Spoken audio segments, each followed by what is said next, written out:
Hello guys, अस्सलाम वालेकुम, नमस्ते, सत श्री अकाल। उम्मीद करता हूँ कि आप सब ठीक ठाक होंगे और मज़े में होंगे। तो मेरा नाम है असद।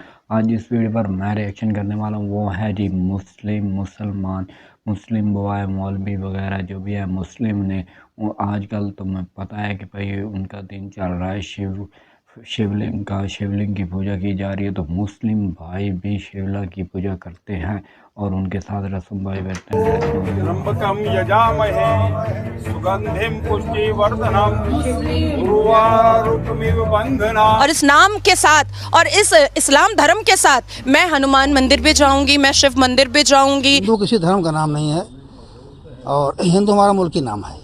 जो हिंदुस्तान में रहे वो हिंदू है। हम भी कह सकते हैं फख्र से कि हम भी हिंदू हैं। तो हमारा धर्म भी एक ही है, धर्म का नाम भी एक ही है। अब तो अच्छा। तो अभी आप मंदिर में आई थी? हाँ जी, मंदिर आई थी दर्शन करने? हाँ, दर्शन करा मैंने। मैं अंदर गई और दर्शन किया है, पूजा की है। बहुत अच्छा लगा, बहुत बहुत अच्छा लगा। इतना सुकून लग रहा है कि मैं आपको बता नहीं सकती हूँ। आपको तो लग रहा है, लेकिन एक दूसरी तरफ सुकून नहीं होता। देखिए, अब मुस्लिम महिलाएं मस्जिद तो जा नहीं सकती और मज़ार हम जा नहीं सकते क्योंकि कुरान ने मना किया है मज़ार परस्ती। तो मंदिर क्यों ना आऊँ मैं? हमने देखिए जलाभिषेक किया है शिवलिंग पर। हम सब पर भोलेनाथ की कृपा बनी रहे और मैं सभी धर्मों का सम्मान करता हूं और अपने धर्म का और सभी धर्म के सम्मान करने वाला व्यक्ति हूं। वो शंकर पार्वती, हाँ शंकर जी हमारे बाप हैं। शंकर कहिए, चाहे उनको आदम कहिए, चाहे मनु कहिए। पूजा भी करती रहूँगी। सारे जो देवी देवता मेरे घर में हैं उनकी भी पूजा करती रहूँगी और नमाज कुरान जैसे पढ़ती चली आई हूँ इसी तरह पढ़ती रहूँगी। मेरा यही कहना है कि समझ जाओ, फतवे देने वालों बंद करो अपनी फतवेदारी। ऐसा ना हो कहीं एक दिन भारी पड़ जाए तुम पे। जय हिंद दोस्तों, हिंदू धर्म की महानता को देखकर आज के समय दुनिया भर के लोग हिंदू संस्कृति से प्रभावित हो रहे हैं और अपने आप को हिंदू धर्म की संस्कृति में ही परिवर्तित कर रहे हैं। तो अभी आप मंदिर में आई थी? हाँ जी, मंदिर आई थी दर्शन करने? हाँ, दर्शन करा मैंने। मैं अंदर गई और दर्शन किया है, पूजा की है।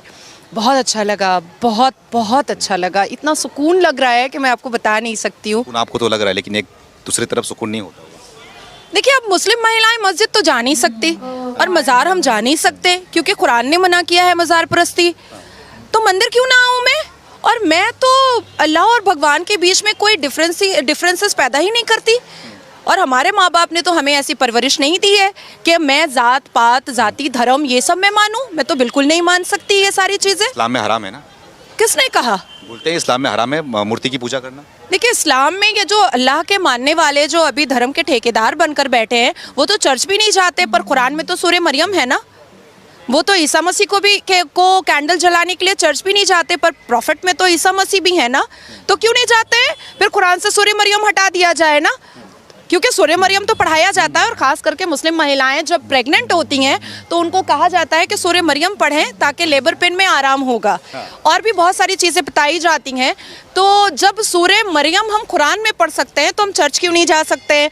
और मैं कहना चाहती हूँ कि काफिर बोलना ना बंद कर दें ये धर्म के ठेकेदार, हिंदुओं को बंद कर दें। क्योंकि ये जो सनातन धर्म है ना, इसने हमेशा माफ़ी की बात कही है, इसने हमेशा अच्छाई की बात कही है, इसने हमेशा इंसानियत की बात कही है। जिहाद, तलाक ये सारी बातें नहीं कही है सनातन धर्म ने। तो मैं क्यों ना मान? दरअसल आज महाशिवरात्रि का पावन पर्व है और आज के दिन ही ज्यादातर हिंदू धर्म के लोग अपने आराध्य भगवान शिव की पूजा पाठ और अभिषेक करते हैं। लेकिन इस सब के बीच आश्चर्यचकित कर देने वाली बात तो यह है कि महाशिवरात्रि के इस पावन पर्व पर भगवान शिव की पूजा आराधना केवल हिंदू धर्म के लोग ही नहीं बल्कि मुस्लिम धर्म के लोग भी कर रहे हैं और वो पूरी श्रद्धा आस्था से प्रभु को अपना आराध्य बता रहे हैं। मुस्लिम महिलाओं पुरुषों का यहाँ पर कहना है कि भगवान शिव केवल हिंदुओं के ही भगवान नहीं हैं बल्कि वो सबके भगवान हैं और भगवान मुसलमानों की भी सारी मनोकामनाएं पूर्ण करते हैं। आगे मुस्लिम धर्म के लोगों का यहाँ पर कहना है कि भगवान शिव तो भोलेनाथ कहलाते हैं और भोलेनाथ को हिंदू मुस्लिम से कोई भी मतलब नहीं है। उनको मतलब केवल और केवल इंसान से होता है और भोलेनाथ हर इंसान का कल्याण करते हैं और उसकी सारी मनोकामनाएं पूर्ण करते हैं, अब चाहे फिर वो हिंदू हो या फिर मुस्लिम हो। और मुस्लिमों का यहाँ पर कहना है कि यही वो कारण है कि जिसकी वजह से हम भगवान शिव की आराधना और अभिषेक कर रहे हैं। अब आज से पहले भी मैं आपको इस चैनल पर कई ऐसी वीडियो दिखा चुका हूं जहां पर मुस्लिम धर्म के लोग या फिर अन्य किसी धर्म के लोग हिंदू धर्म से जुड़ रहे हैं और हिंदू भगवानों की पूजा पाठ कर रहे हैं। तो ये सब केवल और केवल हिंदू धर्म की शक्ति और महानता ही है जो कि पूरी दुनिया को अपनी ओर आकर्षित कर रही है। इस्लाम किसी के बाप की बपौती तो है नहीं, किसी के बाप की जागीर तो है नहीं कि कोई एक दाढ़ी टोपी वाला आएगा और मुझे कहेगा कि नाजिया ने पूजा कर दिया तो अब नाजिया मुसलमान नहीं है या नाजिया अपना नाम चेंज कर लो। मेरा नामकरण करने वाले, मेरा नाम रखने वाले ये कौन कौन नए लोग हैं? मैं तो इनको नहीं जानती। मेरा नाम मेरे माता पिता ने रखा है और इस नाम के साथ और इस इस्लाम धर्म के साथ मैं हनुमान मंदिर भी जाऊँगी, मैं शिव मंदिर भी जाऊँगी, मैं सब कुछ करूँगी, मैं गंगा स्नान भी करूँगी, सब कुछ करूँगी। मैं देखना चाहती हूँ कि वो कौन धर्म के ठेकेदार हैं जो ना कुरान मानते हैं ना और सिर्फ हदीस और जिन्ना के बनाए हुए 1937 के शरिया लॉ को मानते हैं। मैं क्यों मानूंगी? मैं नहीं मानूंगी जिन्ना के बनाए हुए 1937 के शरिया लॉ को, और मुझे कोई मानने पर मजबूर भी नहीं कर सकता है। मौलवी भी नहीं, मौलवी भी नहीं। मैं जिन्ना को मानूं? मैं थूकती हूँ पाकिस्तान पर। बिकॉज बड़ा रंगीन कल्चर है और एक औरत के बनाव सिंगार की तमाम चीजें इस कल्चर में मौजूद है। चूड़ी, बिंदी, माथा पट्टी, पायल, झुमके, घाघरा, चोली, साड़ी, मेकअप। तो वो एक जो उनका जो एक ट्रेडिशन है वो आज का बेसिकली फैशन है। तो लड़कियों को तो बहुत पसंद है।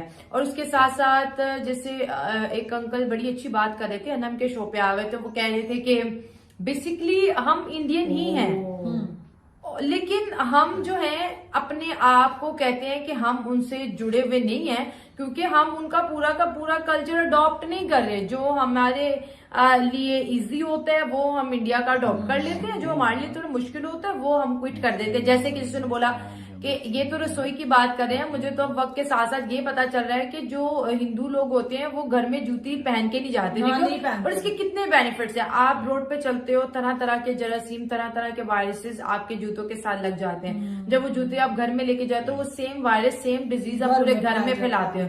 फिर आप डायरेक्टली इनडायरेक्टली फ्लोर के या फिर ज़ाहिर आप अपने घर के फ्लोर के किसी भी चीज के साथ इंटरेक्शन में तो आते हो, ठीक है।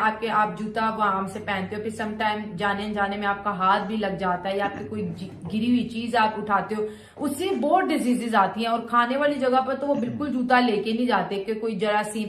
तो ये देखिए, तो गाइस वीडियो पर रिएक्शन किया तो देखा कि भाई तो ये थी मुस्लिम गर्ल्स जो वो मंदिर गई, शिवला की पूजा की, सारा कुछ। उसका इंटरव्यू भी लिया गया कि भाई इंटरव्यू में उसने कहा कि भाई मैं पूजा भी करूंगी, मैं जो भी है ना सनातन धर्म के वो सारे कर्तव्य निभाऊंगी। और इस भाई ने बताया कि भाई इंटरव्यू के दौरान बताया कि भाई मुसलमान जो आते हैं वो यहाँ पर पूजा पाठ करते हैं, जो भी उनकी मन्नत होती है वो पूरी हो जाती है। बहरहाल ये है कि अगर किसी के धर्म को आप रिस्पेक्ट दोगे ना तो आपके धर्म को वो ऑलरेडी आपके धर्म को भी रिस्पेक्ट और इज़्ज़त देगा। अगर तुम किसी के धर्म को इज़्ज़त दोगे तो तुम्हें इज़्ज़त मिलेगी।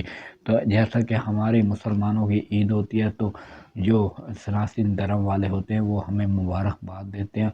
हालांकि वो ईद नहीं पढ़ने आते, हालांकि नहीं आते, वो फिर भी ईद मुबारक देते हैं, भाई आपको ईद मुबारक हो। ऐसा ही होता है कि भाई अगर आप किसी के धर्म को, किसी के कल्चर को तुम रिस्पेक्ट दोगे और उसे इज्जत दोगे तो उसके दिल में भी एहसास होगा कि यार मैं भी इनके इस्लाम को इज़्ज़त दूँ। तो एक मैंने वीडियो देखी थी जो टिकटॉक पर वायरल हो थी, वो था पंडित। उम्मीद है कि वीडियो आपको पसंद है। अगर पसंद है तो वीडियो पर लाइक करना, चैनल को सब्सक्राइब करना। मिलते हैं नेक्स्ट वीडियो में, तब के लिए बाय बाय गाइस।